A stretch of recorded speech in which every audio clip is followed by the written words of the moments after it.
इसी सीरीज़ में जो है नेक्स्ट चैप्टर केमिकल काइनेटिक्स है। तो इसका most important question Narendra Awasthi से, जो आप करने के बाद आपका नीट जेई मेंस और जेई एडवांस के लिए आप एक डिसेंट लेवल पे पहुंच जाएंगे। अगर आपके पास टाइम कम है तो ये क्वेश्चन करके आप पीवाईक्यू कर लीजिए, that is more than sufficient. मैंने इतना ही करके क्रैक किया था जेई एडवांस।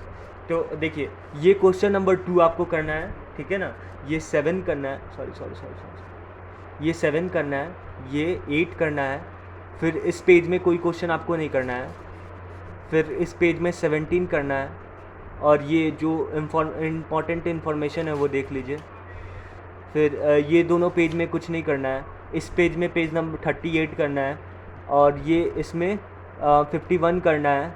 और देखो, ये चीज़ वेरी वेरी इंपॉर्टेंट, अगर ये समझ में ना आए तो आप बेझिझक मेरे नंबर पे आपसे पूछ सकते हो व्हाट्सएप पे कि ये क्या लिखे हैं। देखो, ये होता है ना कि इसको एक्सप्लेन करूँगा तो टाइम ज़्यादा हो जाएगा, ठीक है।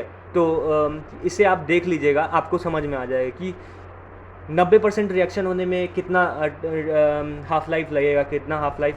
तो हाफ लाइफ दिया रहता है और हमको बताना होता है कि कितने टाइम में 90% रिएक्शन हो जाएगा, कितने टाइम में 99% रिएक्शन हो जाएगा, 99.9% रिएक्शन हो जाएगा। तो ये अगर आप याद रखिएगा तो जेई नीट सबके लिए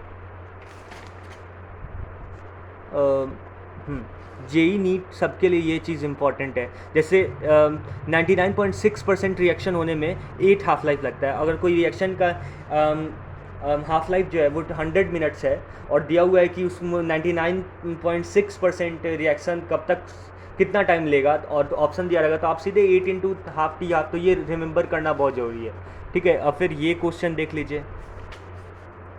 फिर आपको 61 क्वेश्चन नंबर 61 आपको इम्पॉर्टेंट है, क्वेश्चन नंबर 62 इम्पॉर्टेंट है, ठीक है।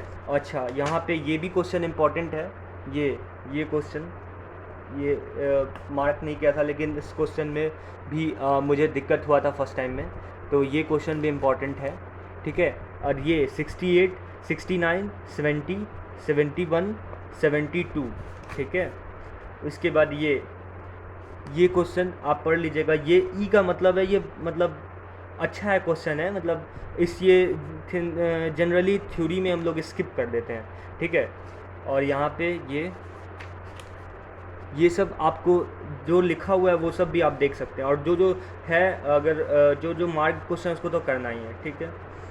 यहाँ पे ये क्वेश्चन 17, ये 122, और इसके बाद जो है आप ये लेवल 2 का क्वेश्चन नंबर ये 2 को कर लीजिएगा।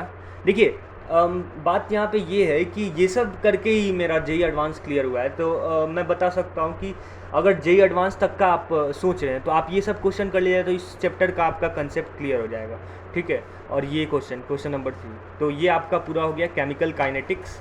केमिकल काइनेटिक्स का लेवल 1 में बहुत सारे क्वेश्चन है, जिसमें से आपको जो मैं बताया वो करना है, और उसको करने के बाद जो है आपका कंसेप्ट क्लियर हो जाएगा, ठीक है। रेडियो एक्टिविटी का क्वेश्चन अगर आप और लगाना चाहें कहीं और से तो आप लगा सकते हैं अपने नोट्स, मतलब अपना नोट्स जो रेडियो एक्टिविटी के लिए, इसमें कुछ कम क्वेश्चन है मतलब किया था मैं, लेकिन आप रेडियो एक्टिविटी के लिए मैं तो कहूँगा कि आप अपना नोट्स ही प्रेफर कीजिए, आपको कोई दिक्कत नहीं आने वाला है किसी भी एग्जामिनेशन के लिए, नीट किसी के लिए भी, ठीक है। तो अब शायद इस सीरीज़ का ये लास्ट था। अब बस आयनिक इक्विलिब्रियम बचा हुआ है, तो आयनिक इक्विलिब्रियम को अच्छे से बताऊंगा। जो भी मैं फॉलो किया हूँ आयनिक इक्विलिब्रियम को मास्टर करने के लिए, वो मैं आपको बता दूंगा, ठीक है। Thank you.